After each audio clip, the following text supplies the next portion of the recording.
Friends, ಇವತ್ತೇನು ವಿಶೇಷ ಅಂದರೆ ಇವತ್ತು ನಮ್ಮದು ಕಡೆ ಶ್ರಾವಣ ಆಯಿತು. ಕಡೆ ಶ್ರಾವಣದಲ್ಲಿ ಈ ಥರ ವರ್ಷ ಎಲ್ಲ ಜನಗಳು ಬರ್ತಾರೆ.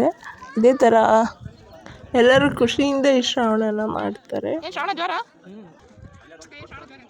ಇದೇ ಥರ ಸಂಭ್ರಮದಿಂದ ನಾವೆಲ್ಲರೂ ಶ್ರಾವಣವನ್ನು ಮಾಡ್ತಾರೆ. ಭಾಳ ಜನ ಸೇರ್ಕೊತೀವಿ. ಇಷ್ಟೆಲ್ಲ ಆಗೋ ಅಷ್ಟರಲ್ಲಿ ಸಂಜೆ ಆಗೋಗುತ್ತೆ. ಒಳಗಡೆ ತರಕಾರಿ ಎಲ್ಲ ಇಟ್ಕೊತಿದ್ರು ಊಟಕ್ಕೆ.